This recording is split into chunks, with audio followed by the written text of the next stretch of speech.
Brandon Staley did it again. I was literally holding my breath. So your friend's a Chargers fan, Devin. God bless his soul. God bless his soul. Yeah, I mean, it's funny because, halftime came and they had, I think it was like 24-7 or something like that. It was a game where it was a multi-score game. I'm like, okay, you guys, this is your first game where you don't have a heart attack. That's awesome. I love that for Dev because he deserves it, especially as a Chargers fan, going through hell like they have.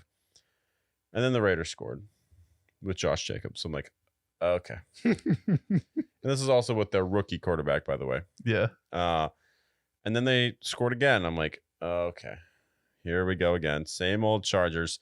They were held to 24 yards in the second half. The Chargers were. I'm like, this is like, again, we talked about the Bears and Broncos. It comes back to this.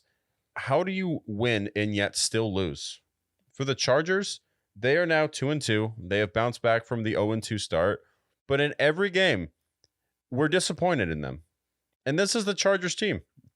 You barely beat the Vikings. If TJ Hawkinson comes up with that ball, you're 0-3. And then in this game, the Raiders nearly came back with their rookie fourth-round quarterback, who didn't really look all that impressive to me. I mean, he was impressive in preseason, but didn't really do much in this game for me to, be in my good graces.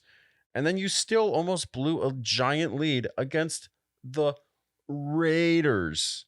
Guys, this Chargers team, like every single game, I'm like, I almost root for them to lose at this point because I so badly want Brandon Staley to be working at Taco Bell.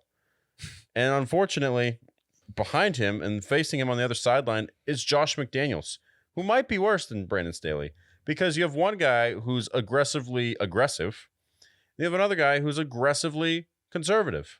And it doesn't make much sense to me. On one side of the ball, you have one idiot who will go for it on his own 20-yard line. And another guy who will be on their 1-yard line and they're down by 2 scores and he decides to kick it and punt it. It's like, what are we doing here? So yeah, battle of the bad, and Brandon Staley kind of prevailed.